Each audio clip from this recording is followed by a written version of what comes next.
Good afternoon, everyone. It is Buck Nasty. I'm at the range today, and unfortunately, we're halfway through my shooting. I was a little busy here today. Happy 4th of July, too. God bless America. 250 years. So, we are back at the range with the Remington 760 Game Master. This is the 5 diamond model. Now, for those of you that do not know, see the little 5 diamonds there? Sorry. So, nobody told me, well, last time I shot this thing, what kind of scope. I was looking for recommendations.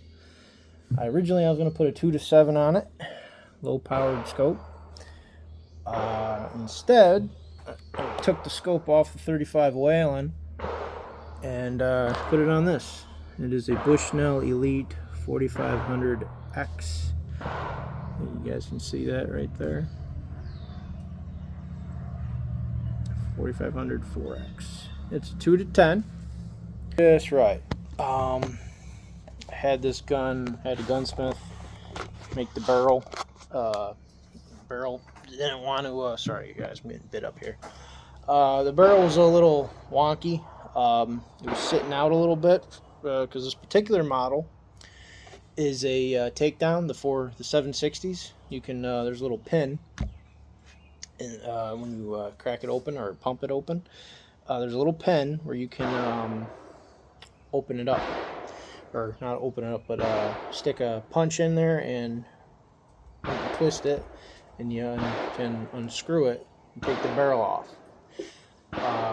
From what I gather, the original owner probably put it in his, took it apart, put it in his old model, his old 1950 something Ford, drove off to hunting ants, and put it back to, went hunting, took it back apart, put it back in the car, and that's probably why the barrel was a little wonky. So, gunsmith put it all back together again. It's shooting great. It's functioning good. I'm running some cheap pt2 ammo, 30-06, 150 grain just to get it on paper. It's on paper. So now I'm shooting the 165 pt2 ammo just to get it on paper, see what it's doing, and then I have some Remington. Unfortunately, I don't have a lot of Remington. I have to go get some. I have the big fat 220 grain bullets. One of the guys from Big Woods Bucks said that the 760s, the pump guns don't feed right with the 220 grain bullets. I'm gonna do that test, or I'm gonna test it out to see how it runs in the gun. So I'm kind of curious. If you're curious if the pump guns will run with the big heavy bullets, stay tuned. We're gonna figure that out.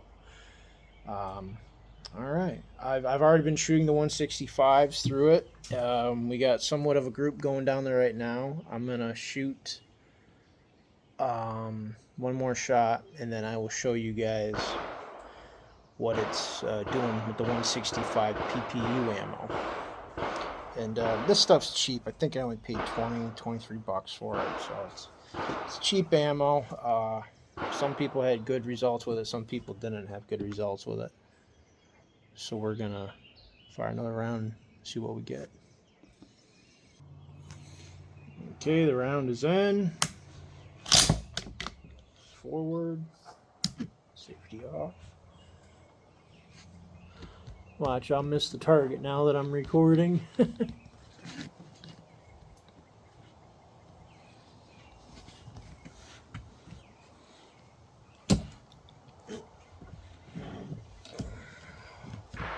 And I'm screwing it all up.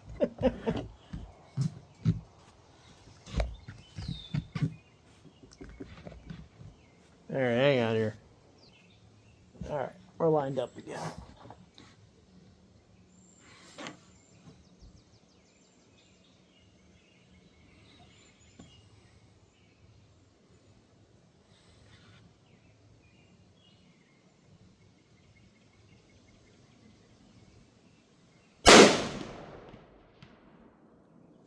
Okay, I'll show you guys a 3-shot group.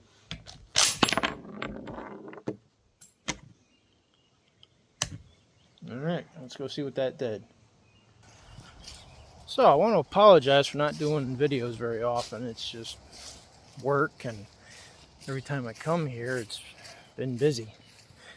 And, you know, I can't make a video if I got 4 or 5 guys around me blasting away, and there's no point in talking. But I'm going to try to do better here. So yeah, I saved, you guys probably don't remember, this is a Remington 760 Game Master I saved from the rafters of a basement. It had a lot of surface rust on it. I checked the dates. I want to say it was like late 50s this particular model came out with. I gotta run the serial number. That would be like a part 3. First shot, second, third, as with the 150s. Here's the 165s right here. That's probably a inch and a quarter, maybe, give or take. But we will test some different ammo out and see what happens. Now, I'm gonna load it up with the 220s just to see what it does. Alright folks, so again I'm fixing to run the Remington 220 grain core locks, see how they cycle and shoot out of this old rifle. Here's the spec. They say about 2410 is the muzzle velocity, and that's what you are at 100 yards, 200 yards. Ew, I don't know. I don't think I'd want to take a 300 yard shot with this round, but these particular ones, these bullets here would probably be this one right here, the soft point, not the pointed soft point, but the old-fashioned soft point. And from what I hear from other people and people that shoot these things, check the velocities and stuff like that, the Remington is not too far away from the actual velocity spec here. So here's that big old 220 grain bullet. Wow, somebody's really working out their issues over there at that combat range. But so there it is, the 220 grain core lock. It doesn't get much more classic than that, folks, for 30-06 ammo. That is just classic. This is probably what people took bear with and you know, grizzlies and moose back in the day. If they had a 30-06, this is probably what they went and grabbed. Yeah, I don't know, something about that big old bullet, man. I'm not going to load 4. I'm just going to load 3 for the ammo testing. That's all. I feel like 4 would be a good, or 3 should be enough to see if it functions and cycles good. Alright, take the flag out. Remember, this is no BS, folks. I ain't BSing you at all on how this gun is going to work and function. So, we're going to shut it. Put it on safety. We're going to put it in here. I have to push up on this a little bit to get it in there. I don't know why, but I do. Okay, it's snug. It's in there. Press the release button. Okay, it's in. 220 grain bullet is in. I'm going to aim high and see where it goes.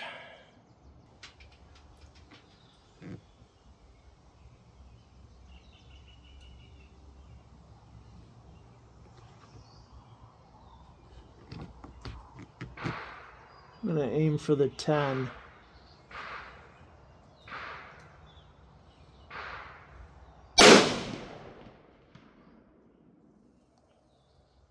Where did that go?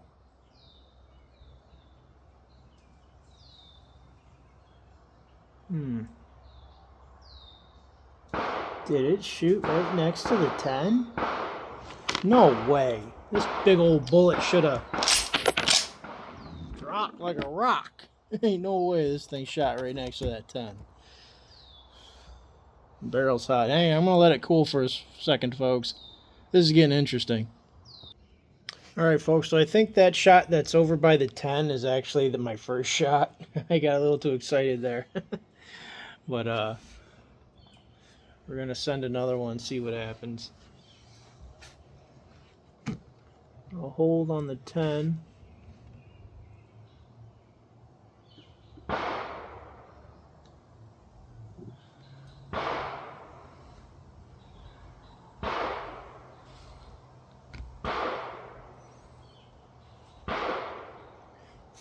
Damn bugs.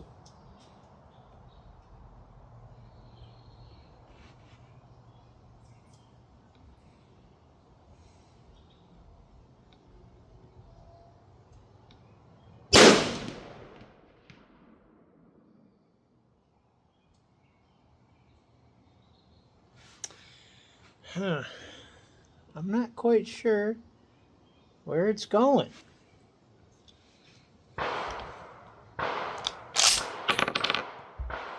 You notice that was the second shot, right, folks?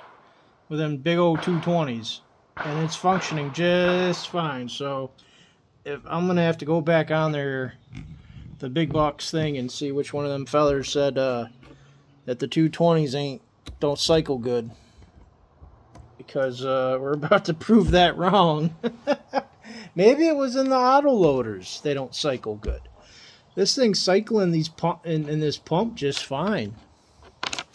A hot barrel? Yeah, barrel's hot. I'm going to let it cool here for a second, folks. And then I'll shoot that third shot. Hey, just curious. If anybody knows, did Bushnell go out of business? Are they going under or anything? Because they don't make this scope anymore, I think. I liked it a lot on my Wayland that I decided that I'd buy another one. And I couldn't find it anywhere.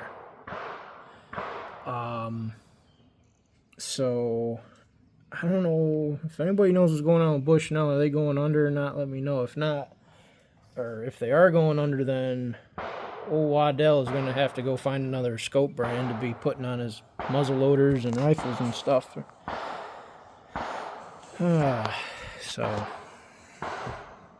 but I don't know. I'm not a huge Bushnell guy.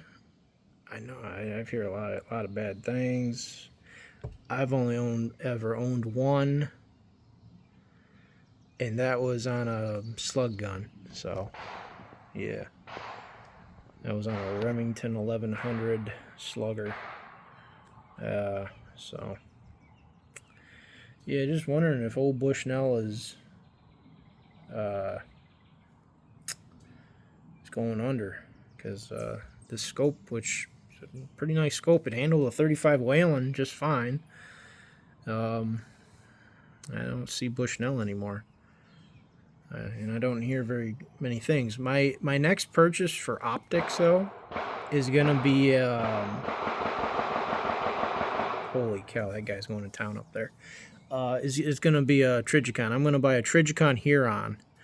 It's gonna be my next one, and I think that's gonna go on my other Odd 6. And then I'm looking at, what do they call it, an aim point? Not an aim point, something point. God, what is it? I can't think of it. It's made by Trijicon. I'm going to get their top of the line, and I'm going to put that, I think, on my 338 Win Mag. I want a 2.5 to 10 on my 338 Win Mag. And I'd like their 1 to 6. I want to get their 1 to 6 on my 375, but we're talking way down the line, folks. That's also, quality scopes. But, all right. I think it's been long enough. We're going to fire that last round. Okay, third shot. Cycled just fine. I'm calling it right now, folks. You can run them big 220s in these pumps. We're going to hold on the 10. Send another round down range.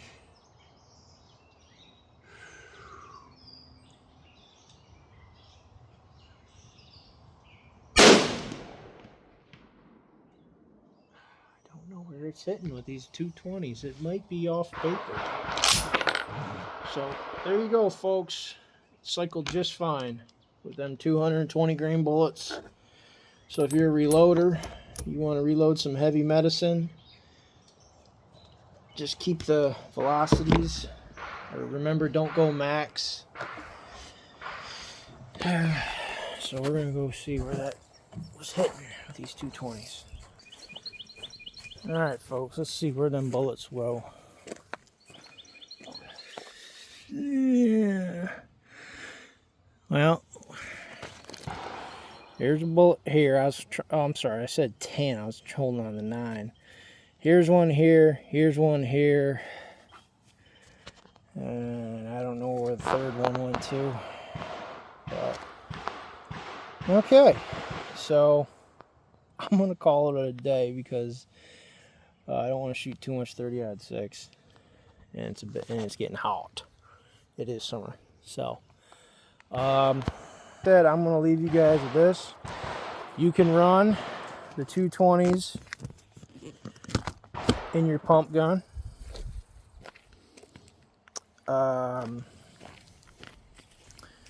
You can, so I got some 220 grain Sierras that I'm gonna load up and see if I can't get this gun to group some big old round nose bullets, because I'm only gonna shoot this gun maybe 100 yards. I'm not fixing to turn this into a long range rifle. Maybe I could, but I'm gonna get some more Remington ammo.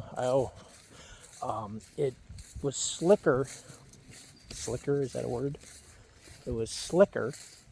The action worked a hell of a lot slicker with the Remington bullets than the pt2 bullets. I'm not knocking the pt2 bullets, but I did have one bullet or one case that the gun did not want to cycle. But the Remington ammo, it all cycled. So I'm gonna get my hands on some 120 on some 165s core locks, some 180 core locks, and we're gonna bring them big old 220s back out. We're gonna do this all over again in like a part 2, I guess, of the Remington 760. So we're gonna figure this out. We're gonna get this thing shooting like a diamond, or we're gonna get this thing shooting bullseyes here for deer season, folks. So